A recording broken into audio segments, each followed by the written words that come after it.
Hello YouTubers and welcome aboard. I am Noob Flyboy X and welcome back to my F1 2018 career mode. This is part 3 as we head into the Chinese Grand Prix. You'll remember though we had some issues coming off of the Bahrain Grand Prix with our development. Yeah, I literally don't care enough about her. I'm just gonna buy her. Ian, why are you crying? Uh, um, it'll take a minute to explain. Turns out all my development has failed. So I'm going to have to redo it, what? and I don't think it will be ready in time for Baku. So I'm going to be stuck with the least agile car on the track on the tightest city circuit in the game. So the bad news is then that we don't come into the Chinese Grand Prix with any development done yet on the car. Teams like Mercedes and Red Bull have done some minor upgrades to their package so far, but unfortunately we can't join them. Fortunately though, we do manage to get that research started again. But now, coming back to the unfortunate side, there is a bit of a problem with our cooling system. So we can't get started just yet. It delays me getting out to get my race strategy done.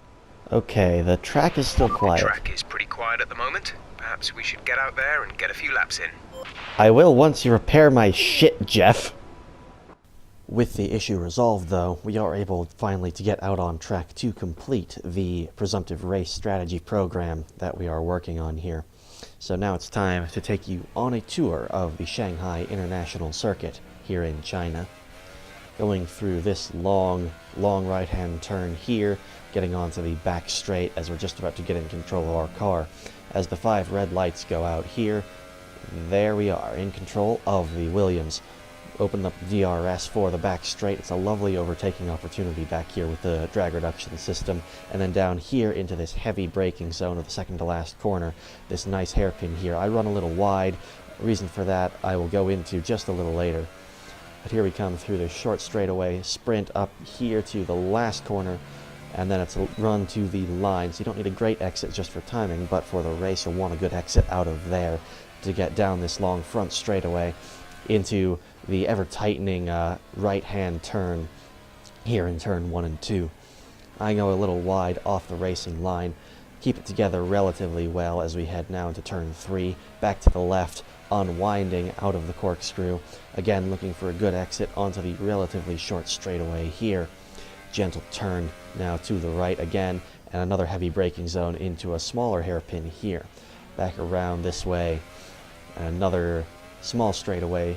Good to get on the racing line here nicely. You can stay at some good speed here as you go through first the left, then back to the right with a bit of heavier braking here. Now into another nice round turn, relatively high speed. You can accelerate through most of it.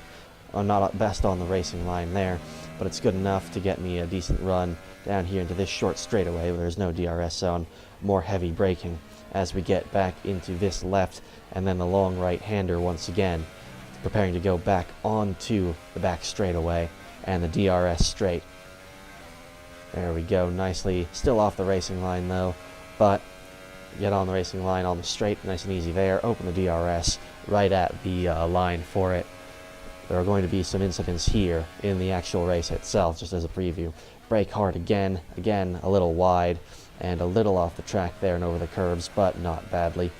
Back onto the racing line as this short sprint up to the final corner.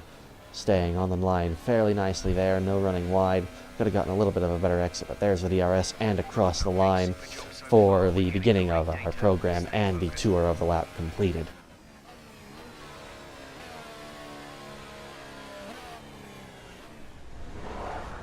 The fans really seem to enjoy that. You made it look easy. You really put a lot of effort into practice today. Are you testing new components?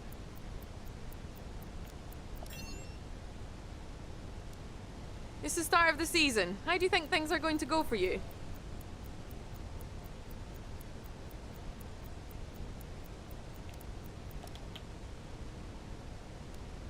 Are you hoping to have your reliability issues sorted out before qualifying?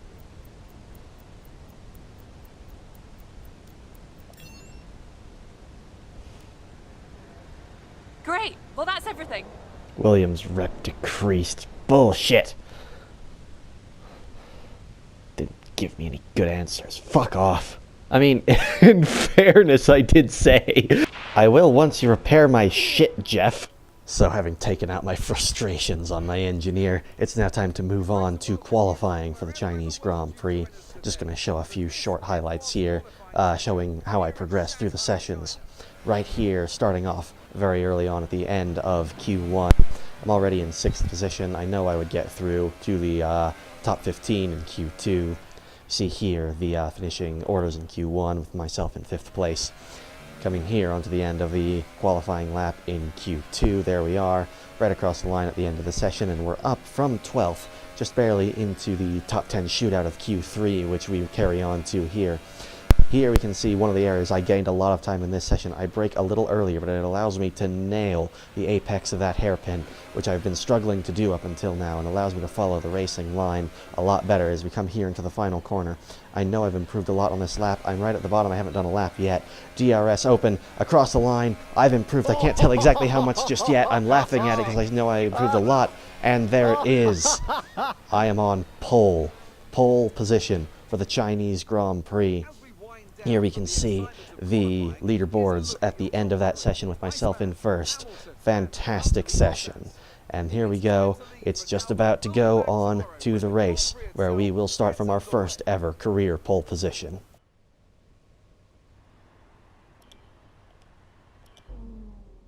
I have just a quick look at the race strategy there, because with the short races that I've been doing, there's no real need for anything other than the one stop. As the lights go out, away we go. As usual, we're off to a pretty slow start as Lewis Hamilton, then Valtteri Bottas, Sebastian Vettel, and Daniel Ricciardo all had passed me, with Max Verstappen looking to make a pass as well. I'm starting to think that it's just a thing of the AI, that they get off the lines really well, because my assists, my start is assisted rather, and the AI are still not on the best difficulty, or not on the highest difficulty, even close just yet, as we scrap away with Max Verstappen through the first few turns. I'm almost onto the grass there a little bit as we go down into this hairpin. We make that place back up and hold the position, trying to stay with Ricciardo, hopefully to make a dive at him later on in the lap. But they're getting away just a little bit. I'm focused on defending from Verstappen. Anyways, just briefly here while we're getting warmed up, what I was talking about earlier with the changes to my braking system, this pole position that I started from, as well as the epic charge at the end of the race in Bahrain, caused me to up the difficulty a little bit. I reduced the assist on the brake there, as you can see a little bit, as I try to dive Ricciardo a little bit unsuccessfully. But I also increased the difficulty of the AI up from 50% to 60%. So it's going to be a little bit more difficult from here on out. But even so, with the epic starts that the AI make, even getting the pole positions may not matter so much. But even so, I'm going to be doing my best here anyway, as Max Verstappen looks down my inside. Fortunately, though, I'm still able to outbrake them, even with the assist reduced. But again, I go a little deep. There's my bad habit, and Verstappen is up my inside again into the hairpin. I get better acceleration off the line. There we go. Up the inside with more contact. Try to leave him the space there, but he backs out of it as we head on right there to the beginning of the second lap. This is how it's going to be for a little while. Me hoping to catch up to Ricciardo, but squabbling with Verstappen a little bit and costing myself time here as we move on through the early stages of this race. We're on the harder compound tire here, the yellow striped soft tire, whereas a lot of the cars around me have qualified on the purple ultra softs. Once we move on there at the end of the second lap here, though, Verstappen's having another look at me. Kimi Räikkönen was having a look at Verstappen as well, but happens to have a look at me as well. We're 3 wide into the braking zone as Kimi Räikkönen cuts me off. I brake a little early to avoid slamming into him as Max Verstappen locks up there. Kimi's made up a place on me, and Verstappen made up a place on me, but because Kimi also got him, he winds up in the net 6th position that he started in, and I'm down to 7th, unfortunately. I'm hoping I can hold this position there at best of the rest. Here's a move on now to the end of the next lap, lap 3. I can see Fernando Alonso taking a look at me as well. Here he comes with the assistance of DRS. There he is. Again, brake nice and late there. I'm on the inside. That's a little bit of a corner cut. I couldn't tell if he was leaving me the space or not, and there he goes around my outside. And I'm now falling back into the hands of the pink Force India behind me of Sergio Perez. There we go, DRS activated, hoping to catch that McLaren in a straight line. The Renault power unit in it is not as powerful as my Mercedes power unit, but there, is Sergio Perez coming at my outside as well into the first turn. Fortunately, he backs out of it as I squeeze him out, and I continue my pursuit of Alonso, hoping to stay with him here as we get on to the fourth lap. I know he's going to be pitting soon on those purple tires. We get out of a yellow flag session as Pierre Gasly, behind us, is unfortunately retiring from the race. He had a bit of a mechanical failure, we'll see here. Here he comes up the front straightaway and into the first turn, a few cars behind us. And here we go through the first turn, right in the middle of it, right there. There is a mechanical failure. It looks like he might have just lost drive or something. Pulls himself off to the side in the gravel there. But we carry on ourselves here, still in pursuit of Fernando Alonso on lap 4. As now Jeff starts to warn me of a potential problem. My engine is starting to wear a lot. So on 66% there. I'm not concerned about it taking me to the end of the race, but Jeff has started to say that we'll start to see a loss of power from that engine. That's very concerning in my Williams, whose strength is in that Mercedes, big beautiful Mercedes power unit in the back there. And I'm not in the turns, not in the turns is where the strengths of this car lie. So I'm going to start struggling on the straightaway, but not struggling terribly just yet, as I make up that place on Fernando Alonso into the hairpin. A nice late braking there to get up his inside. Here's another view from my front wing. There was a bit of contact between the two of us. The thing is about that pass, though, I really didn't need to be fighting as hard for it as I was. Because here we go, as we go on to the front straightaway, you can see the arrows behind me, and on the mini-map in the corner, Fernando Alonso and a big train of cars behind him dive into the pits. And I am left just about on my lonesome, and there's a big gap to Magnussen behind me, and a big gap up to Verstappen, Vettel, and Hamilton in front of me. But from here, we're just going to carry on, try to build a gap so that we can get, I believe it's the undercut, or maybe it's the overcut, I don't know which. A little ways on into the race. There goes Lewis Hamilton in the lead, and here's the gap to my Williams in second place as the other two, as Verstappen and Vettel make their stops. Lewis Hamilton is actually going to be the last of the cars to pit here. I will pit a lap before him, but that is the sort of gap and the sort of quiet track that I have to work with. Here we go, though, cutting on to lap 9 as it's time for our pit stop now. Time to get off of these worn soft tires and get onto a fresh set of purple super softs. In a longer length race, it would probably be onto mediums, or potentially from softs onto mediums, maybe started on the super softs, or other ultra softs rather, and go on to the mediums as one of those classic strategies of China. You can just barely make that work with the tire wear. Here we come, though, out of the pit lane. It looks like we're going to rejoin just behind Max Verstappen. There he goes. I can see the yellow Renault of Nico Hülkenberg as I'm coming out of the pits, but there he is, right on the back of me. Nearly shoves the nose of his Renault into the engine of my Williams. Here's it from his perspective here. Bam! Unsighted as I come out of the pit lane. Fortunately, though, there is no serious damage to either car, so I'm able to carry on in pursuit of Max Verstappen, who we catch up to on the back end of lap 11, down the DRS straight. We are going down for his inside here, into the braking zone. I brake a little early. It allows him to have a little bit of a fight back at me, but I hold it through the turn there, back onto the short sprint here for the front straightaway. I go a little wide there, but it's not enough to give Verstappen a huge advantage, but he does have the DRS as we go on to the front straight. He's looking at my inside here as that drag reduction system gives him a lot of speed into turn 1. And there we go. I'm forced to brake a little out of that.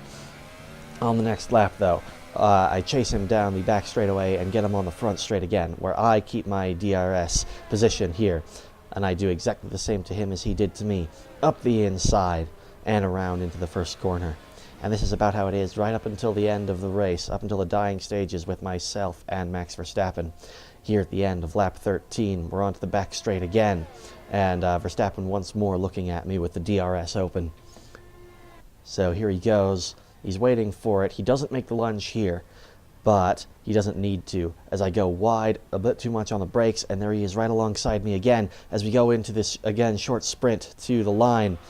round through that corner. He holds off again, and this is very smart of him. It gives him the DRS on this last straightaway, and this is one of the last opportunities that he'll have to use it. This time he goes around my outside. I slip in behind him, try to reduce the effect that his passing me will have so that I can stay with him and have DRS for myself once we get to the back straight and the front straight once more. Here we go, on to the tail end of the last lap.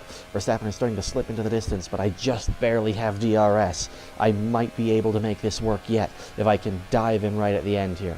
Sebastian Vettel wins the race, his first win of the season. I dive in late on the brakes here, nearly hit the back of Verstappen, but that was probably too deep, and that was probably my last chance to seriously have a shot at him as we go to the last turn, round to the last corner here. And a short dash to the line. DRS once more, but there's not enough space to make it work. And we come home for best of the rest. Alright, race over. Take care of the car on the way in.